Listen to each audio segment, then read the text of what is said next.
तुम्हाला आणि मला जाणं शिकणं हे अतिशय गरजेचं आहे. कारण की शिक्षणाशिवाय आपल्याला माहिती आहे जगामध्ये सगळ्यात जास्त एज्युकेशनसाठी शिक्षणासाठी किंवा आपण म्हणूया की लोकांना प्रबोधन देण्यासाठी कोणता धर्म कार्य करत होता करत आहे आणि करत राहणार तो ख्रिश्चनच धर्म.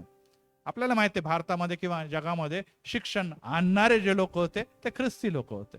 बायबल नंतर आहे परंतु अगोदर शिक्षण लिटरेसी हे जे आहे ते ख्रिश्चन धर्माची एक मोलाची देण आहे. आणि ती देण हे दाखवतं. म्हणजे येशू ख्रिस्ताचं नुसतं शिक्षण देता होता असं नाही. आपल्याला माहिती आहे येशू ख्रिस्ताच्या अगोदर पण संदेश ते आलेले आहे आणि त्यांनी देखील शिकवलेला आहे.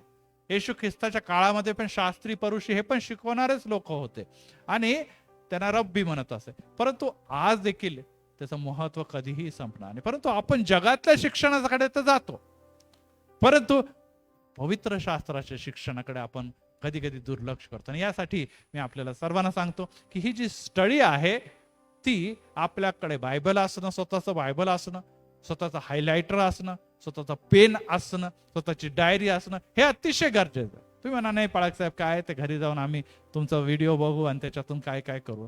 ती वेगळी गोष्ट आहे फ्रेंड. ते वेगळा प्रकार आहे. तुम्ही रिवाइज करा ते तुम्हाला रिमाइंड करेल काही गोष्टीचं. परंतु या पवित्र मंदिरातून जिथे प्रत्यक्ष देव तुमच्याशी बोलत आहे त्या समय तुम्ही त्या गोष्टीला विशेष करून देव आम्हाला काय शिकवू इच्छितो त्याकडे जाणं अतिशय महत्वाचं आहे. आपल्या सर्वांना इथे माहिती आहे की कोणताही शिक्षण किंवा कोणतीही जी स्टडी आहे ती एका संदेशात संपतच नाही. माझे ते 3-4 कधी कधी 8 आणि 10 पर्यंत पण गेलेलं आहे. इतक्या गोष्टी घेऊन मी पुढे पुढे चालत झालो का कारण की जो विषय देव मला देतो तो विषय मंडळीपर्यंत नेत असताना त्या गोष्टीचा उलगडा करणं हे थोडक्या समयामध्ये शक्य नाही. आणि अनेक लोकांचं म्हणणं पाळक खूप मोठे भरपूर बोलतात परंतु काय करू जे माझ्यामध्ये देवाने गोष्टी पेरलेल्या आहे ते लोकांपर्यंत ते मंडळीपर्यंत ते ऑनलाईनच्या द्वारे अनेक भक्तांपर्यंत गरजवंतापर्यंत जाणं ही माझी तळमळ आहे. Praise the Lord. ही माझी तळमळ आहे आणि त्या करत असताना अनेकदा अधिक वेळ घेतला जातो. परंतु असो प्रभूला धन्यवाद असो की प्रत्येक आठवड्यामध्ये प्रत्येक वीक मध्ये 50,000च्या वर फेसबुक व्ह्यूअर्स आहेत जे हे संदेश ऐकतात. Praise the Lord. जोरदार टाळी वाजवा प्रभू येशू ख्रिस्तासाठी. सोपं नाही. इथे 50 लोक असतील पण तिथे 50,000 असतात आणि ही बाब छोटी नाही. ही देवाची इच्छा आहे. आता ते किती ऐकतात किती नाही ऐकत हे महत्वाचं नाही. देवाचं वचन सांगतं की तू आपलं भोजन जलाशयावर सोड. तू आपलं भोजन जलाशयावर सोड म्हणजे ते बहुत दिवसानंतर ते तुझ्याकडे काय येईल परत येईल. माझं काम जे आहे कोणाला बदलणं नाही. माझं काम हे जे काय आहे काही विशेष प्रकारचे माझा गौरव करून घेणं नाही. माझं काम एकच आहे की मी देवाच्या नावामध्ये देवाचं वचन विदित करणं घोषित करणं आणि त्याचा परिणाम काय होतो ते देव जाणतो आणि देव करून घेतो. Praise the Lord. आजचा जो विषय आहे ज्याकडे आपण जात आहोत आणि आपल्याला टायटल देखील दिसत आहे आणि त्यामध्ये 2 गोष्टी याची तुलना आपण करणार आहोत. द किंगडम ऑफ लाईट म्हणजे किंगडम ऑफ गॉड देवाचं राज्य वर्सेस विरोधक बनाम हिंदीमध्ये म्हणतात earthly kingdom the kingdom of darkness अंधाराची सत्ता आणि दुसऱ्या बाजूला प्रकाशाची सत्ता. ह्यामध्ये आपण बघणार आहोत आणि जसं मी सुरुवातीला सांगितलं की आपण हळूहळू स्टेप वाईज पुढे जाणार आहोत. आणि जगामध्ये ह्या गोष्टी सर्वांना माहिती आहे. दिवस आहे तसं रात्र पण आहे. जसं सुख आहे तसं दुःख पण आहे. जसं जीवन आहे तसं मृत्यू पण आहे. जसं आनंद आहे तिथं रडणं पण आहे. दोन्ही बाजू आपल्याकडे आहे. सर्वांच्या जीवनामध्ये सगळं काही कायम नसतं. कधी हे असतं कधी ते असतं. कधी हे येतं ते पण येतं. दोन्ही गोष्टी देवाचं वचन सांगतं की सुख आणि दुःख मी शेजारी शेजारी ठेवलेलं आहे. Praise the Lord. आज जर दुःख आहे तर उद्या सुख देखील येणार. परंतु सुखाने होरपाळून जाऊ नका. परत एक वार दुःख देखील दाराशी उभंच असतं. आणि त्यामुळे आपण या दोन्ही समयामध्ये परत एक वार रिपीट करतो सुख आहे किंवा दुःख आहे. सुख आहे तर आपण फार आनंदित राहतो. वा वा आज खूप छान वाटतं माझी प्रार्थना मी आरोग्य आहे मला सगळं काही बरं आहे. परंतु आपण स्वतःला आनंदित बघतो. परंतु प्रियांनो दुःखामध्ये आपण जेव्हा देवाच्याकडे जातो तेव्हा देव आनंदित होतो. Praise the Lord. Me repeat करतो, जेव्हा आपल्यामध्ये दुःख येतं, संकट येतं, आपण कोणाकडे जातो? देवाच्या मंदिरात येतो, देवाकडे जातो, त्याची प्रार्थना करतो, देव आनंदित होतो. कारण की देवाचं वचन आम्हाला असं सांगतं की जेव्हा सुख मिळतं तेव्हा आपण स्वतः सेलिब्रेट करतो, पण जेव्हा दुःख येतं तेव्हा आपल्याला कळतं की मला देवाकडे जायचं आहे. माझं देवा दुःखाचं निवारण, ज्याला मुक्ती म्हणतो, तो येशूच करणार आहे आणि तोच योग्य आहे. Praise the Lord. आपल्या अनेक दुःखांचं निवारण अनेक लोक करू शकतात. पैसा करू शकतो, आरोग्य करू शकतो, मित्र करू शकतात, पॉलिटिशियन करू शकतात, अनेक गोष्टी आपल्या दुःखाचं निवारण करू शकतात. परंतु परफेक्ट निवारण किंवा आपण म्हणूया की योग्य प्रकारची मुक्ती ही येशूमध्येच आहे.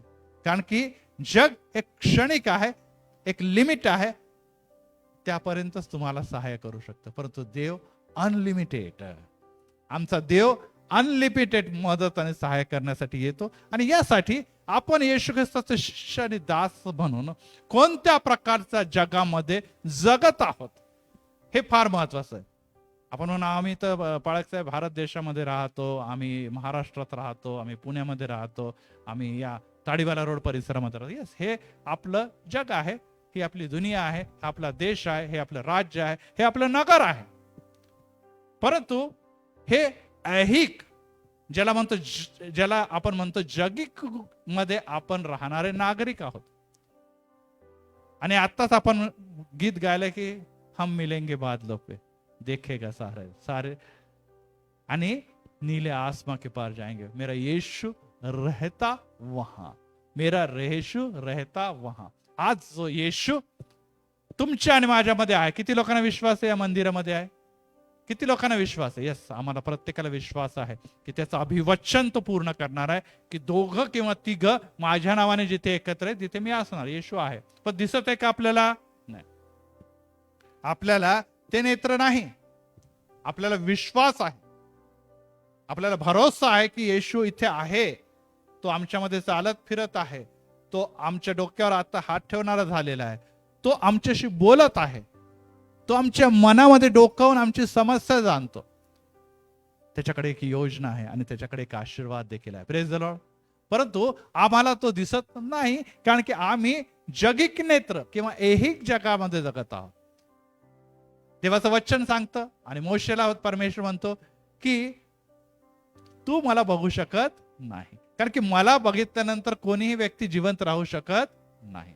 कारण की ही पापाच्या मुळे आदम हवा परमेश्वराशी भेटत होते, बोलत होते, परंतु जेव्हा जगात पाप आलं, आपले नेत्र हे देवाच्या सामर्थ्याला, देवाच्या अद्भुत गोष्टीला बघू शकत नाही. परंतु हम मिलेंगे बादलों पे, देखेगा सारा जहां. Praise the Lord. ती वेळ येणार आहे की आपलं शरीर हे असं शरीर राहणार नाही. असाचा अर्थ आहे हे रक्त मांसाचं हाडाचं शरीर राहणार नाही, तर आम्हाला एक अलौकिक शरीर प्राप्त होणार. Praise the Lord. विश्वासणारा अलौकिक शरीर प्राप्त होणार आहे आणि त्या अलौकिक शरीरामध्ये एक नेत्र असणार आहे. आज आम्हाला अंतकरणाचे नेत्र देवाने दिले. Praise the Lord. आज आमच्यामध्ये कोणते नेत्र आहे? अंतकरण. आम्ही हृदयापासून देवाला बघतो, परंतु एक समय येईल की या हृदयाच्या नेत्राच्या बरोबर आमचे अलौकिक नेत्र देवाला प्रत्यक्षात बघणार आहे. Praise the Lord. परंतु त्यासाठी आम्हाला या दिवसामध्ये आपल्या या नेत्राने येशूला बघण्यासाठी येशूच्या वचनाकडे जाणं आणि त्याचा अभ्यास करणं हे गरजेचं आहे. आणि यासाठी आज आपण की आपली ही जरी इच्छा असली, परंतु आपल्याला कसं चालायचं आहे, आपण कुठे चाललेलो आहोत, आपल्याला करायचं तरी काय, आपण कोणत्या जगामध्ये आहोत, आपण कोणत्या जगामध्ये इन्व्हॉल्व्ह झालेले आहोत, ह्या गोष्टी जर तुम्हाला आणि मला कळत नाही किंवा माहित नाही, तर मग आपल्याला दिवस कठीण आहे प्रियानो. कारण की आम्हाला देवाने विशेष प्रकारची बुद्धी, विशेष प्रकारचा आत्मा दिलेला आहे. देवाचं वचन सांगतं की तुम्हावर आत्मा येईल आणि तुम्हाला तो काय करा, मुक्त करेल, तो तुम्हाला मोकळीकता बहाल करणार आहे. तो आत्मा देवाने तुम्हाला दिलेला आहे. आज आपण बांधलेले नाही, आपण जखडलेले नाही. बांधले कशाने आहे? आपण म्हणून सगळेच मोकळे येते, परंतु पाप, अंधकार आणि सैतानाच्या बंधनामध्ये अनेक लोक बांधले होते. आपण पण एका काळी बांधलेले होतो. Praise the Lord. हे असं नाही की तेच लोक होते, आपणही बांधलेलं होतं, परंतु ख्रिस्तामध्ये त्याच्या रक्ताच्या द्वारे आम्ही मोकळीकता प्राप्त झालेले, सुटका प्राप्त झालेले, मुक्त झालेले त्याचे पुत्र व कन्या आहोत. Praise the Lord. आणि जर आहोत तर आम्हाला देव कुठे घेऊन चाललेला आहे? आम्ही चाललो तरी कुठे आहोत? आम्ही जीवन जगतो तरी कसं? कारण की जग आपल्याला माहिती आहे, एक तर या भागात आहे किंवा या भागामध्ये. एक तर आपण देवाच्या प्रकाशी राज्याचे प्रजा आहोत किंवा मग अंधकाराच्या. तिसरा रस्ता कोणताच नाही. या इकडे नाही तर तिकडे. या बाजूला आपल्याला दिसते स्वर्ग दिसते चित्रामध्ये, आणि त्या बाजूला दिसत आहे आपल्याला काय दिसत आहे तिथे? अग्नी. आणि अग्नीचा सरोवर दिसत आहे आणि त्याच्यामध्ये पडणारे लोक दिसत आहे. या दोघांपैकी आपल्याला आत्ताच काहीतरी निवडून घेण्याची गरज आहे. आपण अनेकांनी निवडून घेतलेलं आहे, परंतु काही लोक सिरियसलीच घेत नाही त्याला. देखा जाएगा आगे क्या आगे क्या होगा. ठीक आहे, आगे का आगे क्या होगा, येशू ख्रिस्ताचं वचन तुमच्या आणि माझ्यापर्यंत आलेलं आहे, आणि सैतान ते हिरावून घेतो. सैतानाची इच्छा नाही की आपण सिरियसली घ्यावं. परंतु प्रियांनो, एकच गोष्ट लक्षात ठेवा, जीवन हे खेळ नाही, मजाक मजाक में जी रहे असं नाही चालत. हे जे सिन्सिअर नाही, ज्यांना त्याचा गांभीर्य कळत नाही, ते अडचणीमध्ये येतात. त्या अडचणीमध्ये येतात. देवाची इच्छाच नाही की तुम्ही आणि मी अडचण. आणि त्यामुळे देव तुम्हाला प्रत्येक गोष्टी स्पष्ट दाखवू इच्छितो. Praise the Lord. बायबल स्टडीचा अर्थच हा आहे की ज्या गोष्टी आम्हाला कळत नाही, ज्या गोष्टी आमच्यापासून गुप्त आहे, ते आत्म्याच्या द्वारे खुल्या व्हाव्या. Praise the Lord. आणि हा प्रश्न जो अनेकांच्या जीवनामध्ये येतो, आणि तो आहे की जर आम्हाला येशू आणि त्याचं राज्य हे कळालंच नाही तर आम्ही चालणार कसं? जर मला इथून मुंबईला जायचं, परंतु तो मुंबईला जाण्यासाठी मला मार्गच माहित नाही, तर मी जाणार कसं? मुंबईला जाण्यासाठी मला गाडी आहे की विमान आहे की ट्रेन आहे की बस आहे की टू व्हीलर आहे, हे काहीच मला माहित नाही. मी नाही जाऊ शकत. मी जाऊ शकत नाही. का? कारण की कुठे निघाला पायी कुठे चालले तर काही बॉम्बेला पोहोचणार नाही. त्याच्यासाठी योग्य जागा, मार्ग आणि त्याचप्रमाणे वाहन किंवा जाण्यासाठी योग्य प्रकारची सर्व तयारी तुमची आणि माझी असणं गरजेचं आहे. आणि त्यासाठी आज आपल्याला नव्याने आपला मार्ग तपासण्याची गरज आहे. Praise the Lord. आणि येशू ख्रिस्त काय म्हणतो? मार्ग, सत्य व जीवन कोण आहे? मीच आहे. येशू म्हणतो मी आहे. तुमच्यासाठी मी जर तुम्हाला लाभलो तर समजून घ्यायचा तुम्हाला मार्ग पण सापडलेला.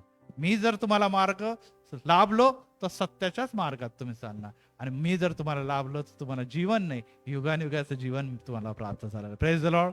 आणि यासाठी आज आपण त्याच्या वचनाकडे जात असताना की आपल्याला देवाचं राज्य एका बाजूला दिसतं आणि दुसऱ्या बाजूला एक पतित राज्य दिसतं, ज्याच्यामध्ये बहुतांशी लोक चालतात. चित्र बदल. बहुतांशी लोक त्याच्यामध्ये चालतात. आणि यासाठी आपल्याला ही गोष्ट जगायची आहे की येशू ने जे राज्य या जगामध्ये स्थापित केलेलं आहे, ज्यामध्ये येशूची इच्छा आहे की आपण चालावं, तर ते किंगडम ऑफ गॉड किंवा देवाचं राज्य आहे तरी कुठे? अनेकांना म्हणतो हम येशू के संग एक दिन स्वर्ग जाएंगे. मग ते स्वर्गाचे राज्यच ते राज्य आहे का? हा प्रश्न आमच्या जीवनामध्ये येतो. ठीक आहे, आपल्याला तिथे जायचंय, परंतु हे जगामध्ये काय? हे जगामध्ये काय? आणि त्यासाठी आपल्याला काही गोष्टीकडे दृष्टी लावत असताना लूका शुभवर्तमान याचा 12वा अध्याय आणि 31 आणि 32 मध्ये देवाचं राज्य हे नुसतं स्वर्गाचं राज्य नाही, तर देवाचं राज्य येशू आगमनाच्या सह जगामध्ये देखील प्रस्थापित झालेलं आहे. हे लक्षात ठेवा. नुसतं स्वर्गामध्ये देवाचं राज्य आहे कारण की तिथे देवाने स्थापन केलेलं आहे, परंतु जगामध्ये नाहीये देवाचं राज्य असं नाही. वाचा लूक 12:31-32.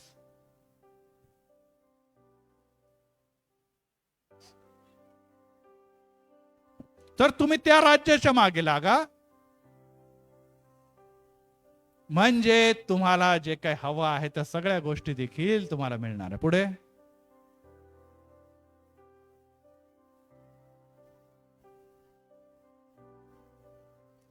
लहान कळपा. आपण छोटे आहोत, आपलं बुद्धिमान नाही, आपण भित्रे आहोत, आपल्याला अनेक गोष्टी, पैसा नाही, धन नाही, आपल्याला शिक्षण नाही, ज्ञान नाही, कळत नाही, देव आणि देवाचा मार्ग कळत नाही, परंतु तो भिवू नको. देवाला हवं ते राज्य देण्यासाठीच देव या जगामध्ये प्रगट झालेला आहे. Praise the Lord. पुढे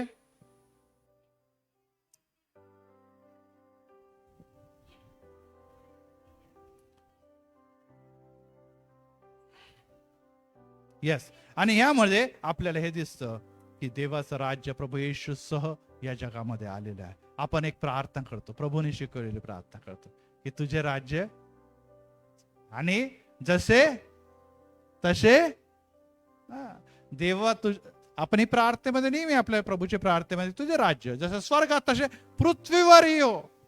येस.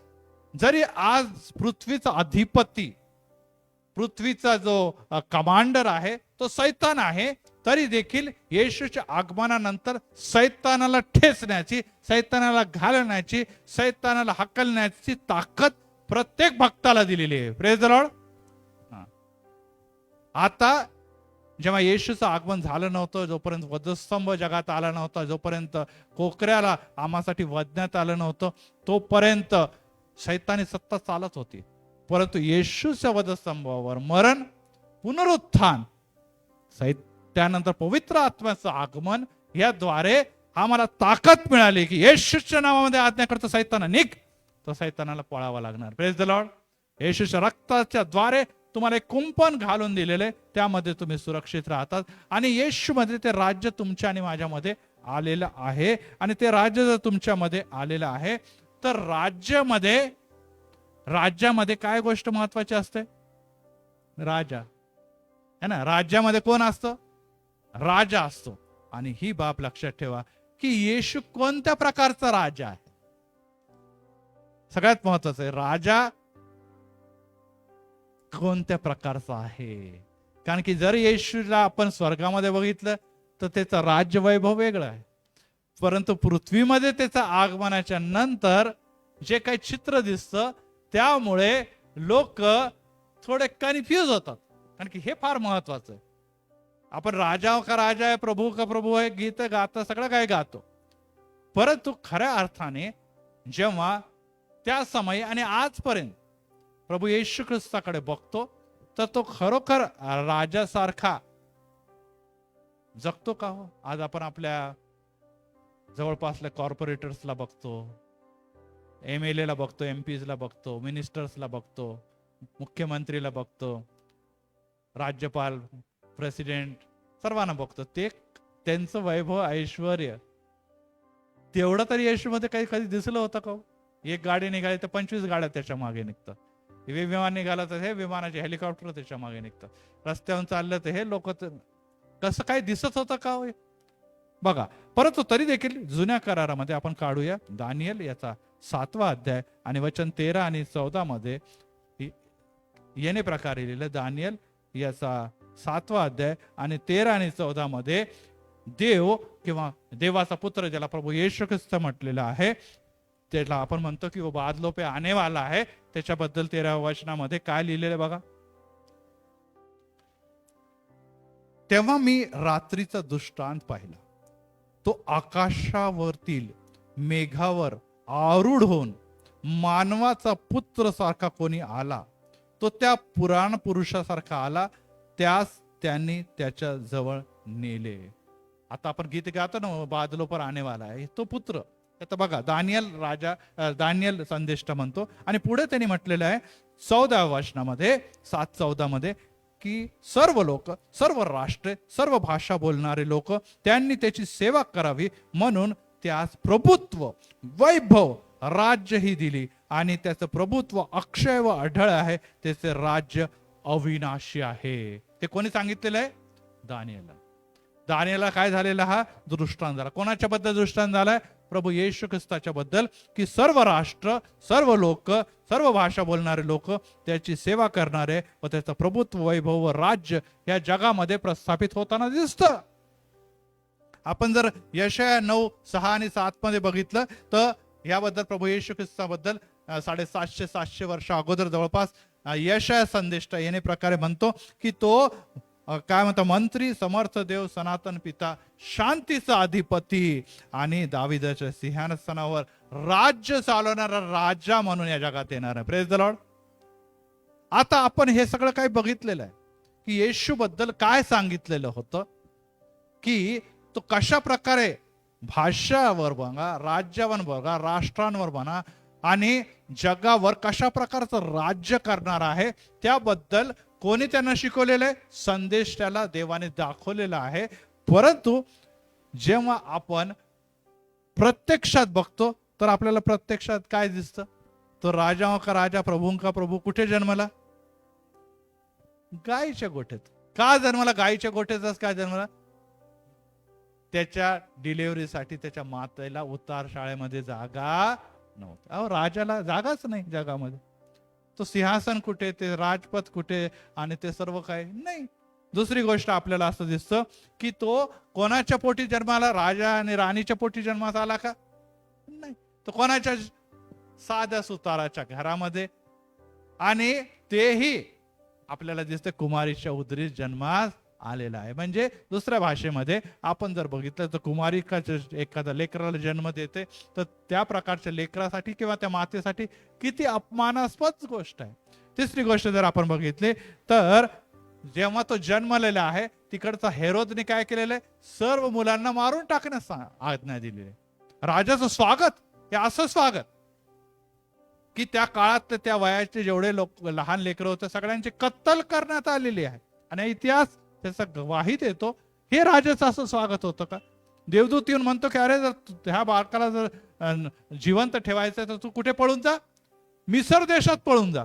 अरे, हा राजा पळणारा, जन्माला नाही तर पळावं लागत आई वडिलांना.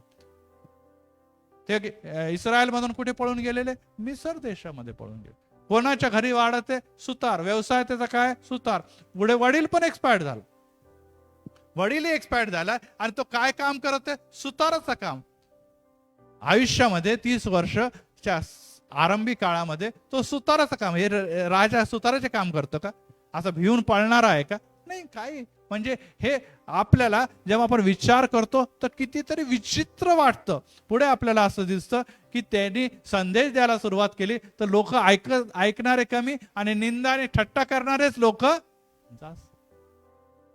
खऱ्या अर्थाने जर बघितलं तर त्याचे घरच्या लोकांनी देखील त्याला स्वीकार केलेलं नाही. त्याला भूत लागलेलं, त्याला वेड लागलेलं. अशा प्रकारची परिस्थिती त्या काळामध्ये होती. हे राजा आणि एवढा मोठा निश्चितच देवाचा संदेष्टा, आणि त्याचं कोणी ऐके ना. पुढे त्याला धरण्यात आलेलं आहे, त्याचे अपमान केले, त्याला मारण्यात आले, त्याच्या डोक्यावर वेताने मारलेले, त्याच्या तोंडावर चुकलेले, त्याचे कपडे हिरावून घेतलेले आहे. वधस्तंभ घेऊन त्याची थट्टा करत, निंदा करत तो त्या मार्गाने गेलेला आहे. असा राजा असतो का हो जगामध्ये? कोणी किती जरी गुन्हा केला तर राजाची एवढे हाल थोडे करणार ते. ठीक आहे, राजा चुकला असेल तर फाशीवर चढवा, काय करणार. हे तर कितीतरी अपमानजनक परिस्थिती निर्माण झालेली. आणि हे एक राजाच्या जीवनामध्ये असतं का? आणि त्यानंतर क्लेश वेदना सहन करत तो माझा देव, माझा प्रभू, ज्याला राजाओं का राजा, प्रभू का प्रभू आपण गीतांमध्ये गातो, तो एक दुर्बळ व्यक्तीसारखा वधस्तंभावर मरण पावतो. मरण पावतो. किती वर्ष जगला राजा? 33.5 वर्ष. अरे, एवढंच जगला. ज्याने जगाला जन्म दिलेला आहे तो नुसता स्वतः 33.5 वर्ष जगतोय.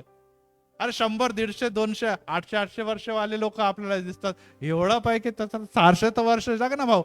33.5 वर्ष.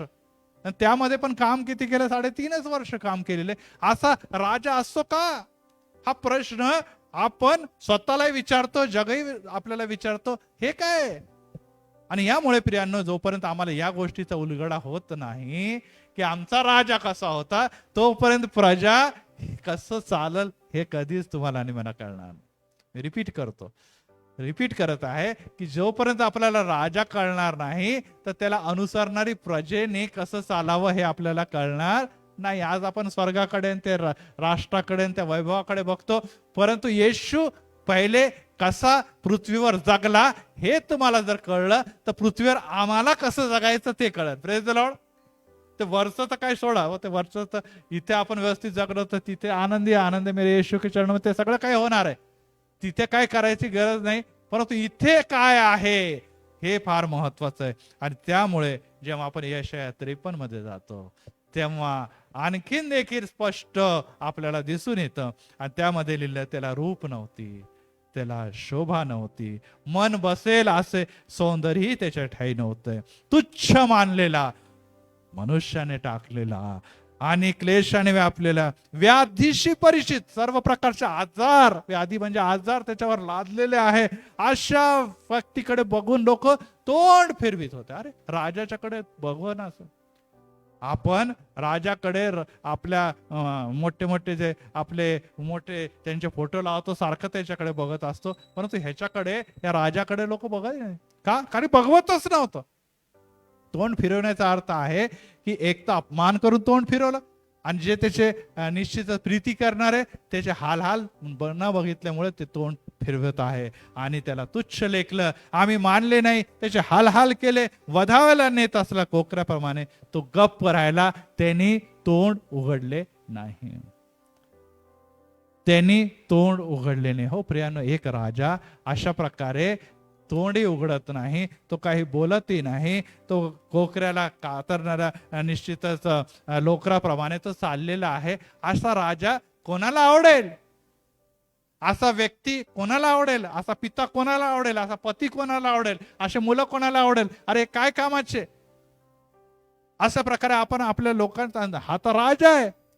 आणि अशा प्रकारच्या अवस्थेमध्ये जेव्हा आपण या आपल्या देवाला बघतो, तेव्हा आपल्याला कुठेतरी वाटतं की राजा का राजा, प्रभूचे प्रभू, हे अशी अवस्था जर होत आहे तर मग काय कामाचा असा राजा? आणि त्यामुळे आजही लोक म्हणतात की जो स्वतःला वाचवू शकला नाही, ज्याने स्वतःचे हाल होण्यापासून रोखू शकला नाही, तर तुम्हाला आणि मला काय वाचवेल?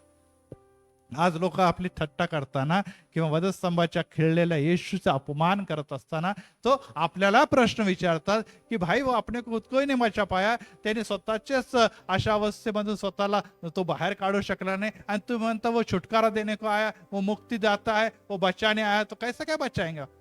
पहिले स्वतःला वाचवा, मग दुसऱ्याचा बचावाचा विचार करा. आणि या सर्व गोष्टीचा जेव्हा आपण विचार करतो तेव्हा आपलं मन कुठेतरी कष्टी होतं, आपलं मन कुठेतरी कन्फ्यूज होतं की ह्या देवाने, येशूने राज्य आणलं, हे असं राज्य, हे असं राज्य.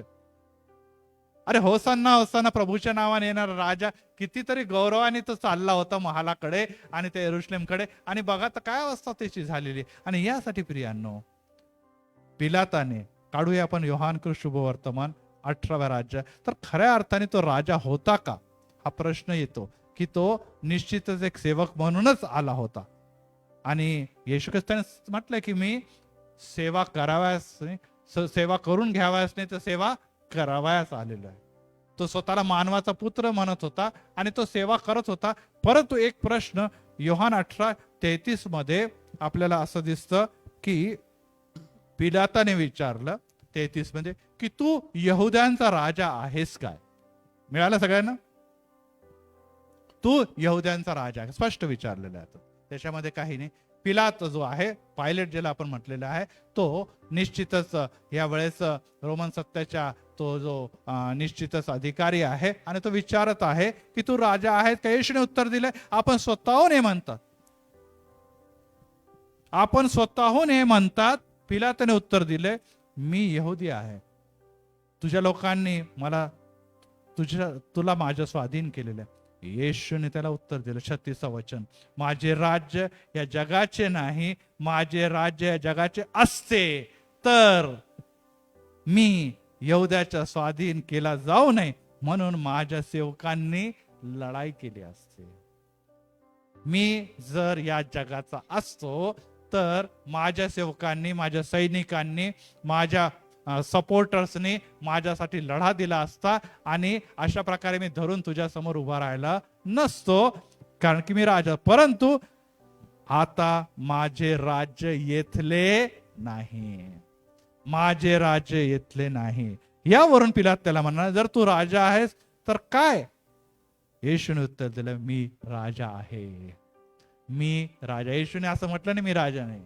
येशूने निश्चितच म्हटलंय की तो समय, ज्या समय मी छळला जात आहे, माझा अपमान होत आहे, ह्या जगामधल्या गोष्टीच्या हिशोबाने बरोबर होतं की राजासाठी त्याचे सैनिक, त्याचे जे फॉलोअर्स आहे, त्याचे सपोर्टर आहे, त्याचे संरक्षण दाता जे बॉडीगार्ड्स आहेत ते लढतात, सैन्य लढतं आणि त्याचा सुटका करून परत एक वार त्याला विजयी करतात. परंतु असं काही त्याच्याजवळ दिसत नाही. जे त्याचे फॉलोअर्स होते ते पण म्हणतात त्याला वधस्तंभावर खेळा. अशा प्रकारचं चित्र तिथे दिसत असताना येशू ख्रिस्त म्हणतो तरी मी राजा आहे. Praise the Lord, praise the Lord. आणि आपल्याला माहिती आहे वधस्तंभाच्या वर काय लिहिलं होतं, यहुद्यांचा राजा प्रभू येशू ख्रिस्त. हे देखील शेवटपर्यंत इथे दिसले. येशू राजा आहे. आता प्रश्न हा येतो, हा प्रश्न येतो की हे राज्य आणि राजपद आहे तरी कसं. कारण की अशा प्रकारचं राज्य आणि अशा प्रकारचा राजा जगामध्ये कोणालाही आवडणार. आपल्या घरामध्ये पण अनेकदा घरातला जो प्रमुख असतो किंवा जे वडील असतात किंवा पती असतात, काहीच करत नाही, काहीच बोलत नाही. ते मलाच उभं राहून बोलावं लागतं. त्याचे शेजारी बोलतात, हे बोलतात, ते बोलतात, काही नाही, तोंडच उघडत नाही. आणि म्हणतात तूही गप्प बस. बाईक म्हणतात मलाच जाऊन भांडावं लागतं, मलाच हिणावं लागतं. अरे काय आपली इज्जत बिज्जत आहे की नाही. नवरासारखा नवरा असून मुख गिळून बसतो, मलाच जाऊन लढावं लागतं. प्रियांनो, प्रत्येकाला हे वाटतं की घराचा जो प्रमुख आहे, तो कधी पती असेल किंवा मुलगा असेल किंवा पत्नी असेल, त्यांनी घराचं संरक्षण करावं, त्यांनी आपल्या इज्जतीसाठी झगडावं, आपल्यावर विपरीत परिस्थिती आलं तर त्यांनी खंबीरतेने उभं राहावं. आणि अशी परिस्थिती तर राजा आहे, तर राजाने तर ते करायलाच पाहिजे होतं. आणि जर ते करत नाही तर मग ह्याचा अर्थ हा आहे की तो एकतर भित्र आहे, एकतर तो अयोग्य आहे, किंवा त्याला काही कळतच नाही तो कशा काय राजा झालेला, बळबळ त्याला राजा बनवून दिलेला आहे. मला आठवतं एका महालाला मी बघायला गेलो आणि तिथे नवाब हैदराबादचा होता आणि खूप सुंदर सुंदर सुंदर फोटो लागलेले होते तिथे. आणि मग एक नवाबाच्या फोटोच्याकडे आम्ही गेलो आणि मग तिकडे जो एक गाईड होता, तो गाईड मग त्याच्याबद्दल सांगू लागला की हा जो नवाब होता त्याच्यावर जेव्हा आक्रमण झालं, ज्याच्यावर आक्रमण झालं त्याला सर्व बाजूने घेरून घेतले, सैन्य लढले आणि मारले गेले, सगळे पळून गेले. मग ते सगळेजण म्हणतात राजा आता आपण हारलेलो, आपण पराभूत झालेला आहे. आता आपण पराभूत झालेला आहे, आता आपण कुठेतरी शॉर्ट म्हणजे गुप्त रस्त्यातून बाहेर पडू. राजा काय उठलाच नाही. मग ते विरोधी सैन्य महालात घुसलं आणि त्याला चारी बाजूने घेरून घेतलं. आणि मग त्याला विचारलं की भाऊ राजा साहेब, म्हणजे त्यांना विचारलं, नवाब म्हणतात त्याला, की नवाब तुम्ही का पळून गेले नाही, तुम्ही का पळून गेले नाही, तुम्हाला पुष्कळ वेळ होता, सगळे तुमचे राण्या पळून गेल्या, त्यांच्या बरोबरचे मेन जे मंत्री वगैरे सगळे पळून गेले, तुम्ही बसलेले, किती बहादूर आहात तुम्ही, किती लढवई आहे की मी एकटा लढल, परंतु तुम्ही पळून जाणार नाही, मी तोंड फिरवणार नाही, मी उभं राहिले. तो नवाब म्हणतो नाही नाही तसं नाही आहे, प्रॉब्लेम हा झाला की माझे बुट तिथे ठेवलेले, मला बुट आणून इथपर्यंत देणारा कोणी नव्हतं, मला बुट जर कोणी इथे आणून दिला असतं तर मी पण पळालो असतो, मला बुट जर कोणी आणून दिले असते, माझ्या पायामध्ये घातले असते तर मी पळून गेला. आला लक्षात आलं तुम्हाला? याचा अर्थ आहे की ते नवाब लोक इतके आळशी झालेले होते की प्रत्येक गोष्टी त्याला स्पून फिडिंग करून द्यावे लागत होते, तेव्हाच ते काम करत होते. प्रियांनो, हा एक जरी जोक असला, परंतु जगामध्ये राहत असताना काय प्रभू येशू ख्रिस्ताला अशा काही गोष्टीचा असा प्रकारचा भित्रा किंवा आळशी राजा होता का? नाही. आणि त्याबद्दल जेव्हा आपण विचार करतो तेव्हा प्रभू येशू ख्रिस्त म्हणतो मी राजा आहे, मी राजा आहे. परंतु त्यांनी इथे आत्ताच योहान कृतीमध्ये सांगितलं की ह्या जगामधले माझे राज्य नाही. आणि यासाठी जर मी या जगाचा नाही, नॉट ऑफ दिस वर्ल्ड, तर मग त्याच्याबद्दल यशया 52:13 मध्ये काय लिहिलेलं आहे वाचा कोणीतरी जोरात. वचन कोणी काढत नाही. यशया 52 आणि 13 वचन. यशया 53च्या अगोदर, येशूचे दुःख सहनाच्या अगोदरच्या अध्यायामध्ये 13व्या वचनामध्ये सुज्ञतेने वर्तेल, तो थोर आणि उन्नत होईल, तो अत्युच्च होईल. बघा, येशूच्या बद्दल 53 मध्ये लिहिलेले त्याचे काय काय हाल होतील आत्ताच मी वाचलेलं आणि एक्सप्लेन केलेलं आहे. परंतु त्याच्या अगोदर अशा प्रकारे लिहिलेलं आहे की तो सुज्ञतेने वर्तेल, म्हणजे त्याला जी दैवीय सुज्ञता प्राप्त झालेली आहे, त्याला विजडम म्हणतो, त्या घेऊन तो वर्तेल, तो थोर होईल, तो उन्नत होईल आणि तो अत्युच्च होईल. म्हणजे सर्वसामान्यापेक्षा उंच जागेवर जाईल. आता इथे महत्वाच्या गोष्टीकडे आता आपण जात आहोत की प्रभू येशू ख्रिस्ताने काय राजा म्हणून करायचे अपेक्षित होतं आणि मनुष्य म्हणून आम्ही कसं राजा बघतो. ह्यामध्ये आपल्याला असं दिसतं की तिथे असं लिहिलेलं आहे की तो उन्नत होईल. प्रियांनो, राजाचं काम आहे प्रजाचे दुःख निवारण करणे. Praise the Lord. राजाचं काम आहे प्रजाला दुःखात तो बघू शकत नाही. राजा असतो प्रजेचं दुःख जाणून घेणारा, त्यांच्या समस्यामध्ये त्यांच्याबरोबर उभा राहणारा, त्यांचे अश्रू पुसणारा, त्यांना सुखाचे दिवस, आनंदाचे दिवस, वैभव देणारा. बरोबर आहे. ह्या सर्व काही देणारा. आणि ह्या सर्व गोष्टी जेव्हा प्रभू येशू ख्रिस्ताने त्या वधस्तंभावर सर्व काही पाप, शाप आणि व्याधी त्याच्यावर लादल्या गेलेल्या आहे, तेव्हा तो वधस्तंभावर उंचावलेला गेलेला आहे. Praise the Lord. Praise the Lord. Yes. मनुष्याचे सर्वात कठीण अशा गोष्टी ज्या आहे, जे तो जगातला कोणताही राजा त्याच्यापासून पाप घालू शकतो का? अमेरिकेचा ट्रम्पला जरी सांगितलं की चला अमेरिकेचे पाप धुवून काढा, तर तो करू शकतो का? नाही करू शकतो. शाप जे पृथ्वीद्वारे आणि त्याचप्रमाणे आदम हवाच्या द्वारे परमेश्वराकडून आम्हापर्यंत आलेले, तो कोणी नाही घालू शकत. त्याचप्रमाणे व्याधी, येशूला बसलेल्या फटक्याच्या द्वारे जे आम्हाला आरोग्य प्राप्त होतं, ते सर्व आणि देवाने त्याच्यावर लादलं आणि त्याला काय केलेलं? उन्नत केलेलं आहे. Praise the Lord.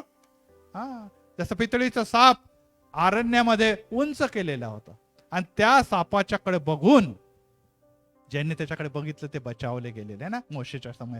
हे आपल्याला दिसतं. प्रियांनो, एकच गोष्ट लक्षात ठेवा की प्रभू येशू ख्रिस्ताला उंचावलं गेलं, उन्नत केलेलं आहे. याचा अर्थ हा आहे की तो या जगामध्ये आलेला आहे की आम्हासाठी जेव्हा तो उच्च होईल, उन्नत होईल, तेव्हा तुमचा आणि माझा बचाव होईल. Praise the Lord. जे शापाखाली, पापाखाली आणि अधर्माखाली, व्याधीमुळे बेड्याने जखडलेले लोक आहे, त्यांना मुक्त करण्यासाठी तो राजा म्हणून जगामध्ये आला. Praise the Lord. पैसे देण्यासाठी, वैभव देण्यासाठी, धन देण्यासाठी, घर देण्यासाठी, बिल्डिंग देण्यासाठी आणि सर्व ऐशो आराम देण्यासाठी निश्चितच राजा आलेला आहे. परंतु तो म्हणतो आधी माझं राज्य आणि माझ्या धार्मिकतेसाठी झटा. Praise the Lord. देवाने हे नाही म्हटलं की तुम्ही बाकीच्या गोष्टी करा. माझं राज्य जे या जगामध्ये आलेलं आहे आणि लवकर त्या जगावर प्रस्थापित होणार आहे आणि त्या राज्यामध्ये मी तुमचा राजा म्हणून आज ओळखलं जात आहे. ते राजासाठी तो म्हणतो की तुम्ही त्या राज्यासाठी, नीतिमत्वासाठी झटा, म्हणजे मी इतर सर्व काही तुम्हाला देणार आहे. म्हणजे तुम्हाला धन पाहिजे धन मिळेल, पैसा पाहिजे पैसा मिळेल, तुम्हाला नोकरी पाहिजे नोकरी मिळेल, आरोग्य पाहिजे आरोग्य मिळेल, तुम्हाला चांगलं घर पाहिजे ते देखील मी. परंतु माझं राज्याच्या बद्दल काय, माझ्या धार्मिकतेबद्दल काय, मी हे देण्यासाठी जगात आलेलं आहे प्रथम. आणि त्यामुळे आम्हाला देवाचं राज्य आणि देव जो आमचा प्रभू आहे तो काय देण्यासाठी आलेला आहे आणि तो कशामुळे राजा बनलेला आहे आणि कशामुळे तो जगातल्या सर्व राजांपासून वेगळा आहे तेच आम्हाला कळत नाही. आणि आपल्याला जगिक राजेबद्दल ते तुलना करतात आणि त्यामुळे काय होतं, ते लोक निराश होतात. यहुदी लोकांना कसा राजा हवा होता? रोमन सत्तेला मारून इस्रायलला मुक्त करणारा राजा पाहिजे होता. इस्रायलचं राज्य प्रस्थापित करणारा राजा पाहिजे होता. रोमनच्या गुलामीपासून त्यांना मुक्ती देणारा राजा पाहिजे होता. त्यांना वैभव आणि जसं राजा शाऊल झालेला आहे, राजा दावीद झालेला आहे, राजा शल्मोन झालेला आहे, त्यांनी सर्व राज्य जिंकले आणि इस्रायल राष्ट्राची स्थापना केली, तसा राजा हवा होता. परंतु येशू म्हणतो माझं राज्य जगाचं राज्य नाही. Praise the Lord. Praise the Lord.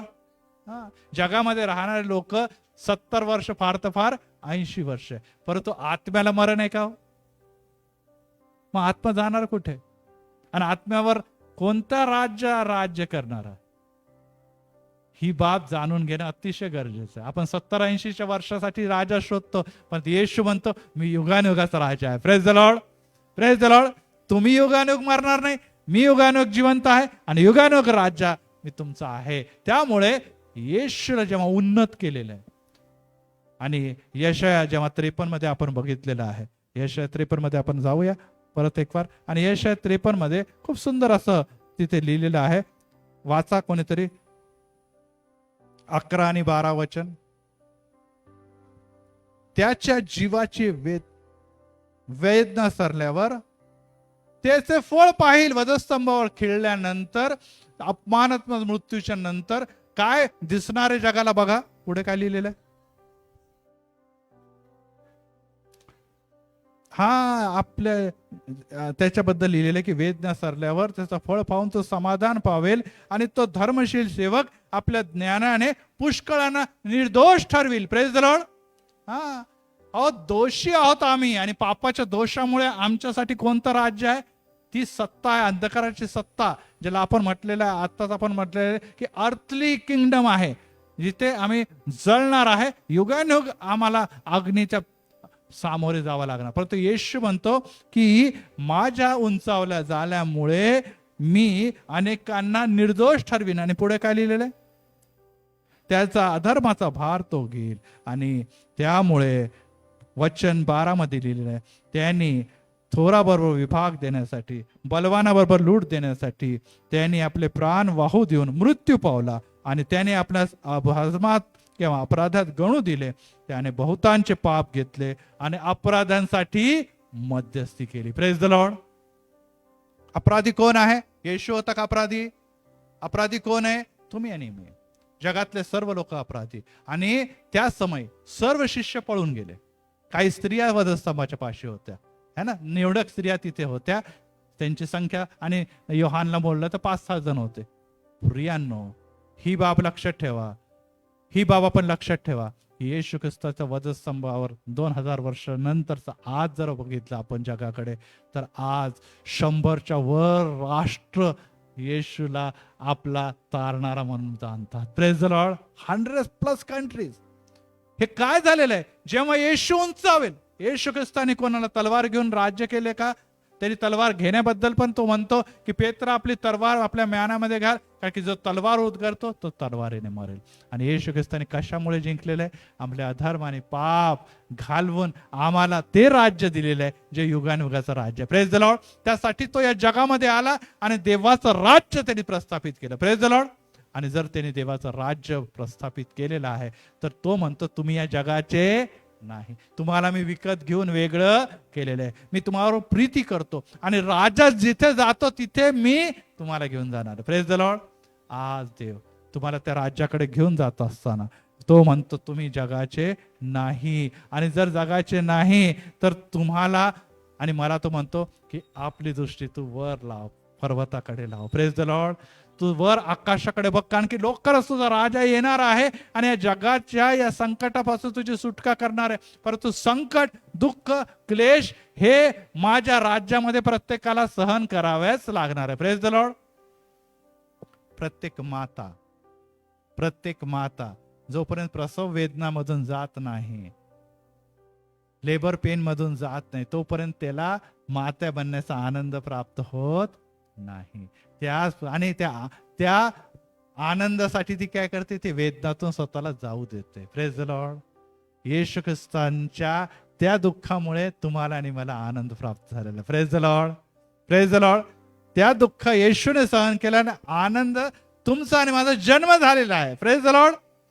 परंतु आज जर त्या वेदनेतून तुम्ही आणि मी जाऊ इच्छित नाही, तर तो आनंद तुमच्या मुलाबाळांना कधीही प्राप्त होणार नाही. आज इथे वचन काय सांगतं की येशू ख्रिस्ता जेव्हा उच्च केला गेलेला जगामध्ये सर्व राष्ट्रांपर्यंत त्याचा प्रकाश प्रकाशित झाला. आज तुमच्या आणि माझ्या घरामध्ये, जीवनामध्ये प्रकाश प्रकाशित होण्यासाठी आज आपल्याला काय करायची गरज आहे? येशूच्याकडे बघण्याची गरज आहे. येशूचं राज्य निश्चितच, येशू म्हणतो पिलाताला की मी राजा आहे, परंतु त्याचं राज्य हे कोणाचं आहे? त्याचं राज्य पाप आणि अधर्मामध्ये जे दबलेले लोक आहे, जे नाशाच्या राज्याकडे चाललेले आहे, त्यांना जीवनाकडे नेण्याचं आहे. Praise the Lord. आता पुढच्या संदेशामध्ये आपण जगाच्या राज्याकडे बघणार आहोत. आज आपण इथेच थांबूया आणि परत एक वार प्रभू येशू ख्रिस्ताच्या राज्याकडे जात असताना दुःख, वेदना, क्लेश पासून आपण मुक्तीसाठी त्या मुक्तीदाता राजा, ज्यांनी 5 लोकांसह त्या वधस्तंभावर मरण पावलेलं आहे, आज जगावर तो राज्य करतो. Praise the Lord. तर तो तुमचा आणि माझा राजा आहे का याचा विचार करा. प्रार्थना करू. प्रभू आम्ही धन्यवादच देतो, कारण की तू आमचा उत्तम असा पिता आहे. तू आम्हाला कधीही सोडत नाही. आज तू आम्हाला भेटलेला आहे. तुझं राज्य याबद्दल आम्ही जाणून घेतलेलं आहे. त्याचा पुढच्या भागामध्ये आणखीन आम्ही खोलामध्ये जाणार. परंतु येशू, तू म्हणतो हे जगाचं राज्य माझ्या लोकांसाठी देण्यासाठी मी आलो नाही. माझी ती इच्छा आहे की त्या स्वर्गाचं राज्य मिळावं. परंतु ह्या दिवसामध्ये या पवित्र आत्म्याच्या द्वारे आणि पवित्र शांतीचं राज्य आणि कृपेचं राज्य, आशीर्वादाचं राज्य आणि तुझ्या मुक्तीचं राज्य तुझ्या जगामध्ये स्थापित केलेलं आहे. आज मी त्या राज्याचे गुज आणि रहस्य तू आम्हाला कळू देत असताना तुझ्या वचनात आम्हाला राग आमच्याद्वारे देवा तुझा गौरव व्हावा. त्या राज्याचं रहस्य आम्ही जाणून घ्यावा. कारण की पित्या, आम्ही येशू ह्या राजाला जगाच्या राजाबरोबर जर तुलना करतो तर आम्ही स्वतःला फसवून घेतो. आम्हाला स्वर्गीय राज्य आणि तो राजा जो आम्हासाठी प्राण देण्यासाठी मागे पुढत नाही, त्याचप्रमाणे आम्ही देखील त्याच्या मागे चालत असताना आपले वधस्तंभच घेऊन पुढे चालावं, अशीच तुझी इच्छा. आभार, धन्यवाद व स्तुती असे येशूच्या नावात, आमेन. ह्या वेळेस गीत गात असताना आपण आपले दानार्पण प्रभूला अर्पूया. प्रभूची प्रार्थना आणि त्यानंतर आपण विभक्त होणार आहोत.